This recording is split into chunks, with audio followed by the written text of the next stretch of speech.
In the remote Igbo village of Amurie, nestled amidst lush green hills and winding streams, two inseparable childhood friends were bound by a pact that would later be shattered by deceit and broken promises. Chika and Obiora had been as close as brothers since they were young boys, running barefoot through the dusty roads, getting into harmless mischief and dreaming of grand adventures beyond their humble village. As they entered childhood, Chika and Obiora made plans to seek their fortunes together after the next yam harvest. With little opportunities in Amurie, their sights were set on the bustling city of Owerri, several hundred kilometers away. There they hoped to start a small but prosperous business, selling Igbo crafts and wares to urban markets. On the eve of their departure, the two friends met under the great Ogba tree on the outskirts of the village, just as the sun was setting over the hills. It was there that they made a sacred pact, bearing a small bundle containing a cherished keepsake from each of their families. This bundle will remain buried and undisturbed until we have achieved the success we spoke of, said Obiora solemnly. Only then will we return and unearth it together as a symbol of our enduring brotherhood. Chika agreed and they performed the brief ritual, staining their palms with red camwood in a symbolic seal of their promise to one another. With that, they set off together the following morning, leaving behind their homes with hope and ambition in their hearts. The initial years in Owerri were very difficult, as the realities of adapting to city life and establishing their little crafts business in a competitive market took its toll.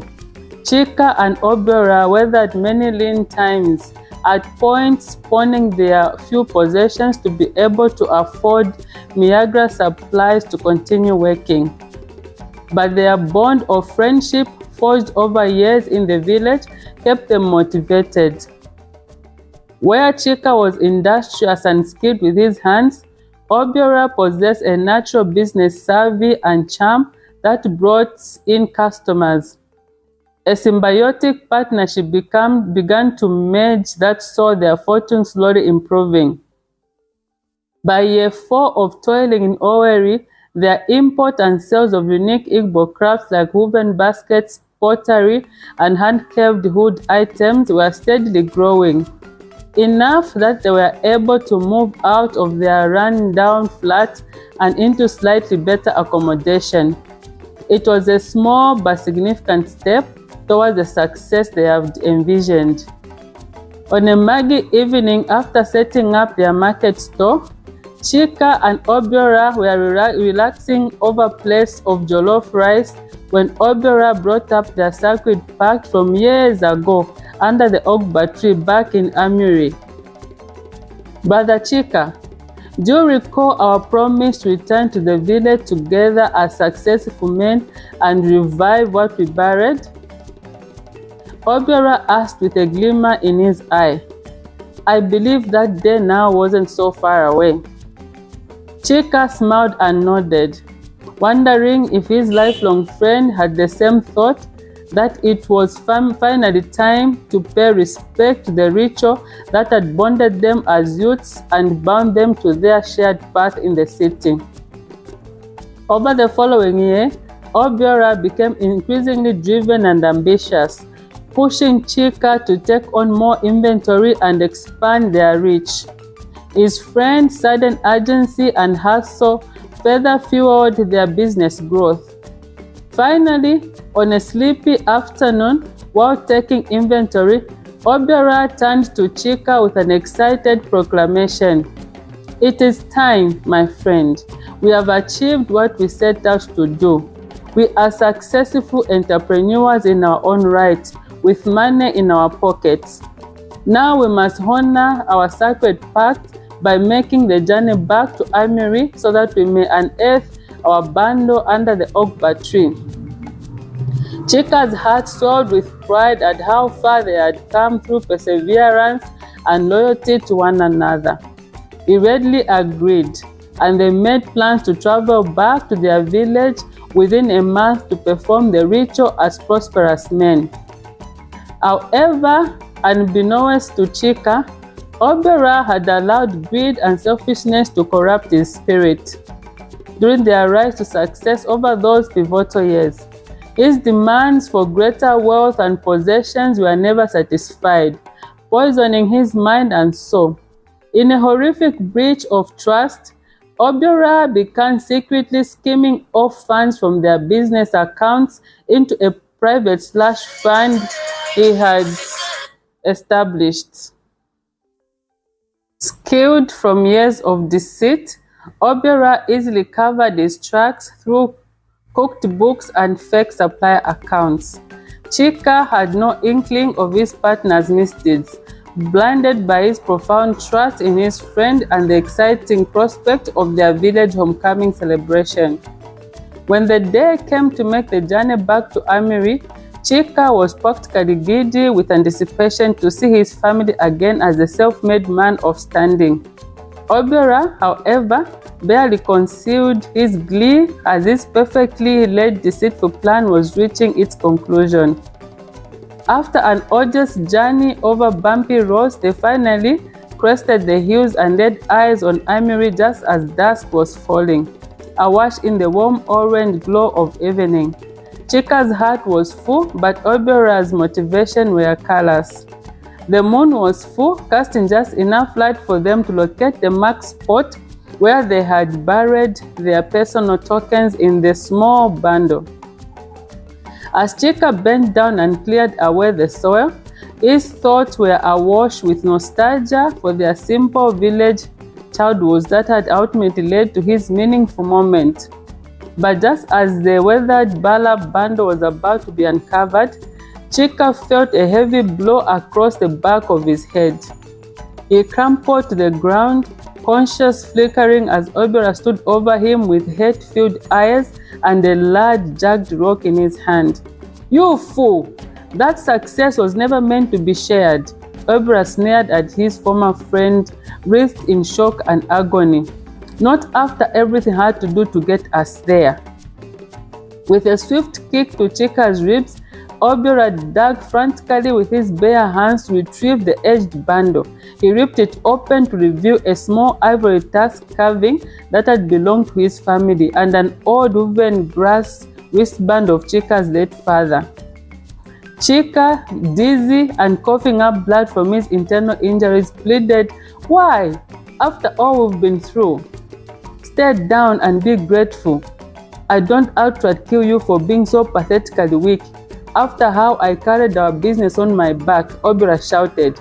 "The money, connections, and prosperity I amassed were mine alone." It was then that the full, horrifying truth was laid bare to Chika. Through years of embezzlement and fraud, Obiora had been deceiving and stealing from him right from the start of their city journey, sacrificing their bond for pure self-interest and greed. Everything they had worked to build together was poisoned by his treachery. Chika was turned into silence as Obiora stepped forward and drove another blow to end the pitiful writhing mass his former friend had become that night. As he collected the bala bundle containing the two keepsakes, Obiora paused briefly with an empty look devoid of any remorse. "Just know that your death will allow me to return home in greater grandeur and influence over these gullible villagers. They will never know the truth of how I won my spoils. I alone will sit on the highest throne as royalty amongst our people while you rot forgotten in the earth." With those soul-crushing words, Obiora spat on Chika's broken body and slipped off into the shadows, leaving his former friend to succumb to his injuries under the Ogba tree where they had once made an eternal vow as brothers. Several days later, buzzards were the first to catch the unmistakable stench of death wafting from that secluded area of the fields. It was the Ogba tree that also bore silent witness to Obiora's triumphant arrival back from Owerri, lavish in his material spoils and greedy tales of success. Several days later, buzzards circling overhead were the first to catch an unmistakable stench of death wafting from the secluded area near the great Ogba tree. It was there that Chika's battered boat was eventually discovered by a village hunter lying motionless in the dirt. Word of the grisly scene spread quickly through Amurie. Chika's relatives were devastated, wailing in anguish at the loss of their beloved kin who had ventured to the sea with such hopeful ambitions. The grim circumstances surrounding his death were unclear, but foul play was immediately suspected given the severe head trauma. As this tragedy was unfolding, Obiora had returned to the village just days prior. He wore an intricate lie about Chika being killed during a violent mugging incident in Owerri shortly before their planned journey home. Obiora arrived alone, adorning himself in lavish Western-style attire acquired through his illicit fortune. Playing the part of a wealthy and successful businessman to perfection, he entertained the villagers with tales of his business exploits and triumphs over adversity in the city. Obiora even took out a bucket full of money, flashing the stacks of naira notes he claimed to be a test of their hard-earned prosperity. The village elders were immediately impressed by Obiora's polished demeanor and his supposed riches. They offered him a place of high status along with their most beautiful maidens, for stories of his kind brought honor to the Amurie community. At Chika's solemn funeral, Obiora shamelessly portrayed himself as a grieving best friend, devastated at losing his closest companion. Just before achieving their shared dreams, Chika's own family bought into the lies, embracing Obiora as they mourned together. However, Adaku, Chika's younger sister, had her suspicions about the sketchy circumstances. She had developed a deep distrust of Obiora over the years, seeing his increasingly arrogant behavior whenever returning to Amurie on visits. His oily charms and condescending attitude towards their village rubbed her the wrong way. When curious elders questioned why the bundle containing the symbolic keepsake was not retrieved, Obiora insisted it had been lost or stolen in the city somewhere, but Adaku was not convinced, recognizing a clever deflection. Over the following weeks, Obiora entrenched himself comfortably as a newly minted wealthy son of the village. He carried himself with supreme hubris, knowledgeable that his lies and deceit had become truth in the eyes of everyone. Chika's memory was tarnished, with villagers assuming he died as an unlucky casualty during their quest for riches. Obiora's vast riches, obviously obtained through evil means, were now accepted without question. The elders had granted him a future high chieftain title after being seduced by his flash. He was even able to take multiple young wives from the community's most promising maidens to satisfy his ego. All the while, Adaku simmered with suspicion that there were grave crimes surrounding her brother's death that had been covered up by Obiora's manipulative fabrications. She decided to take immense personal risk to investigate the true circumstances and confront her instincts. Under the cover of night, Adaku ventured back to the Ogba tree area where Chika's body was discovered. She quietly searched the area, finally finding a small depression in the dirt where something appeared to have been buried and unearthed. Her heart raced as she carefully brushed away the topsoil to reveal faint remnants of an aged burlap material. It was there, undisturbed for years, that the keepsake bundle was meant to have been located and opened ceremoniously by Chika and Obiora as successful brothers. But it was clearly dug up, and only one thing could explain the disturbance. A deadly struggle had ensued right in this very spot involving her brother. Adaku's fears were realized. The Ogba tree had not only been the site of their sacred pact, but also the site of its ultimate betrayal through greed, violence, and deceit. Chika had not died during a mugging, but by the very hands of the closest friend he had returned to Amurie to celebrate with. Filled with resolve and determination, Adaku decided to take action to expose Obiора's heinous crimes and treachery, even if it meant destroying the front of honor he had crafted. The path towards truth and justice for her beloved brother would not come without immense personal peril and risking the wrath of the entire village there that now revered Obiora. But she would not be deterred. Adaku vowed to pull away the layers of Obiора's lies and criminal past to reveal the ultimate betrayal he had committed. Even if it meant she would be shunned and potentially killed, she would make sure her brother's spirit could finally find peace once the truth was unleashed. No matter how long it took or how dangerous the quest, Adaku knew the betrayal's deceit game had to be brought to a permanent deceitful halt. Adaku knew she was putting herself in a highly precarious position by seeking to unravel Obiора's tangled web of lies and expose the truth about her brother's Chika's murder. As an unmarried woman in the village, she had very little status or standing to challenge the newly elevated elite man that Owerri had become. However, Adaku was determined to leverage what few resources she had at her disposal. First, she confided in Nomso, another young woman from a neighboring village who had once been romantically involved with Chika's years earlier during his time in Owerri. Nomso had long held lingering doubts about the variations surrounding his supposed mugging death. Something never felt right in my spirit about those stories Obiora brought back, Nomso told Adaku after they were secretly under a banana grove. We must find a way to learn what he is hiding. The two young women knew their prospects to getting anyone in Amurie to take their suspicions seriously were very slim. Obiora had deeply ingratiating himself as a wealthy benefactor, spreading his riches around to the elders and militia to solidify his high status. Anyone accusing him risked being shunned or potentially worse. Then a breakthrough happened when Nomso's aunt, a traveling herbal medicine woman, arrived in the village for a short period.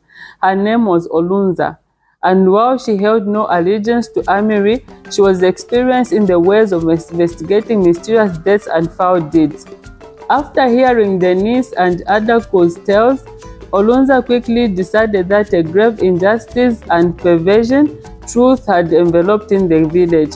She agreed to help in any way possible, knowing that they were facing a dangerous opposition of Obiora caught wind of their activities. We must plan very carefully, Olunza warned in a hushed voice. Greed and deception often breed more violence to protect their lives when mistreated. The three women first gathered any physical evidence they could relating to Chika's death. The disturbed Ogba tree site, the remnants of the Pact bundle, and his recovered belongings that had been kept by his mother.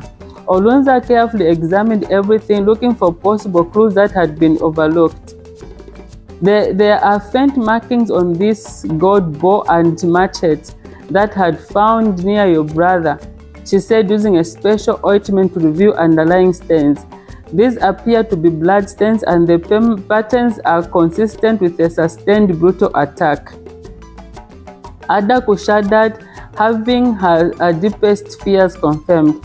Chika had met an excruciating violent end the night he was meant to joyfully open the packed bundle with his friend Obiora. They were clearly dealing with a soulless, depraved individual. Next, Olunza insisted they make extremely discreet inquiries about the specifics of Obiora's business endeavors and life in Owerri before achieving his riches. They soon discovered he had built his import business by cutting corners, forging documents, and utilizing underworld connections, all of which provided avenues of investigation. Meanwhile, Adaku and Nomso continued laying careful groundwork in Amurie, selectively confiding in a few villagers they knew they could absolutely trust to not betray confidence. They let it be known they were still mourning Chika's death and wanted to uncover the true circumstances around that fateful night no matter what. Olunza eventually arranged a contact in Owerri markets who had been an underground supplier of rare wood for years. He recalled dealing with Obiora regularly over illegal payments to skirt customs fees. That man was a snake from the start, always looking to cheat and manipulate, the supplier said quietly. I heard he had his business partner killed but hushed it all up. This was the main puzzle piece they had been searching for, trying Obiora to Chika's death. They now had first-hand verification that the two men had been close business partners before having a fatal falling out over Obiora's illicit dealings. Tensions mounted as Obiora began catching whispers around Amurie of Adaku's prodding and questioning around his background. The village chief even paid her a menacing night visit to forcefully interrogate her intentions, making nebulous threats of banishment or worse for any trouble caused. But Adaku remained defiant, strengthened in her resolve by each new bombshell revelation about her brother's killer. Even as Obiora's posturing and displays of wealth continued impressing the malleable villagers, she could feel the air tightening around the lies. The Betrayal's twisted game of power, wealth, and criminality was being exposed piece by piece, unraveling his careful constructed allusions and manipulation. It was only a matter of time before he would lash out in desperation to protect the deceitful life he had regained through Chika's demise. Adaku knew a reckoning was coming that would test her bravery and convictions like never before. Giving up was not an option. She owed it to Chika's spirit to finally bring forth a reckoning Obiora had so passively dodged upon his return to Amurie. As Adaku, Nomso, and Olunza continued quietly gathering evidence and testimony about Obiora's criminal dealings in Owerri, the heat around their activities intensified dramatically. Whispers and sideways glances toward the trio had become unavoidable throughout Amurie as Obiora grew increasingly paranoid about any threat to his newfound position. During a tense visit from the village chief and his militia guards, Adaku was bluntly warned that any more digging into Obiora's past would be viewed as an act of treason against his leadership. The implied threat of violence or exile hung heavy in the air. That man arrived having achieved the dreams we could only hope for our own sons, the chief sneered. You will bring shame on your family's name by continuing these slanderous lies against a noble and generous benefactor of our village. But Adaku stood her ground, unwavering in her determination to reveal her truth at all costs. With respect, your elders have been deceived by how he obtained his riches and standing. I have proof my brother was a victim of his greed and deception. The heated words drew the attention of nearby villagers who began murmuring in hushed tones about the serious accusations levied against their celebrated figure. Sensing the situation was spiraling, the militia guards roughly grabbed Adaku to remove her from the confrontation. It was then that Nomso made a split-second decision that would change everything. She began chanting and waving a small twig bundled with the herbs and feathers that Olunza had prepared, an ancient curse to ward off malicious spirits and negative energies. She had been possessed by evil forces, one of the militiamen shouted, taken aback by the dramatic spiritual maneuvers. In the confusion, Adaku was able to break free and her friend pulled her into the dead sprint towards the bushes lining the village. The two women disappeared into the darkness, leaving the baffled guards recollecting themselves after the bizarre series of events. Word quickly spread that Nomso had been consumed by a potent Babalawo curse from the diabolical medicine woman Olunza. Villagers became too spooked to pursue the two women, allowing them to take temporary refuge in the surrounding wilderness. Meanwhile, Obiora was fuming behind closed doors, realizing the situation was rapidly escalating beyond his control. The audacity of Adaku and her supposed cursed friend had suddenly breathed new life into the simmering doubts that skeptics held about his credibility. He summoned the village chief and militia, demanding they double their efforts and presence to assure the citizenry. Any further decent or mystical incidents would not be tolerated. Find those deranged women and bring them back for a public lashing, Obiora bellowed. We must make an example of anybody threatening the honor and status of our community. As wanted persons in hiding, Adaku and Omso relied on Olunza's ancient wisdom and protective charms to remain concealed during their increasingly perilous mission. They were able to move stealthily between trusted safe houses on the outskirts, continuing to gather accounts of Obiora's financial crimes and brutalities. Adaku even managed to speak into Owerri disguised as an elderly woman, cultivating key sources in the markets that provided third-party verification that Obiora had eliminated anyone who got in the way of his corrupt business practices over the years. They were clearly dealing with a pathological criminal of the worst kind. With each new revelation, the evidence mounted towards an inevitable and explosive confrontation. Obiora's unchecked reign of treachery over Amurie grew more unstable and unpredictable as the desperation to bury his past took over. The night before their final clash, Olunza gathered Adaku and Omso under a full moon for spiritual fortification ahead of the storm to come. She had them participate in ritual bathing and protective chants to guard against dark forces sure to be unleashed. We have the truth and righteousness on our side, but Obiora's evil is capable of bringing terrible destruction to try and prevail, Olunza warned solemnly. Steel yourselves and remain pure of heart. We fight not just for your brother's spirit, but for our people to be liberated from the betrayer's twisted game. As the women huddled in quiet prayer, the nearby rustling of bushes signaled they were not alone in the wilderness. In an instant, Obiora's ruthless militiamen emerged from the darkness, surrounding them with spears and machetes in hand. The militiamen emerged from the darkness, their menacing forms surrounding Adaku, Omso, and Olunza in the wilderness clearing. Brandishing spears and machetes, it was clear Obiora had finally caught wind of their location through informants planted in the village. So here is the cursed ones have been hiding and plotting their deceit, one of the lead militiamen sneered.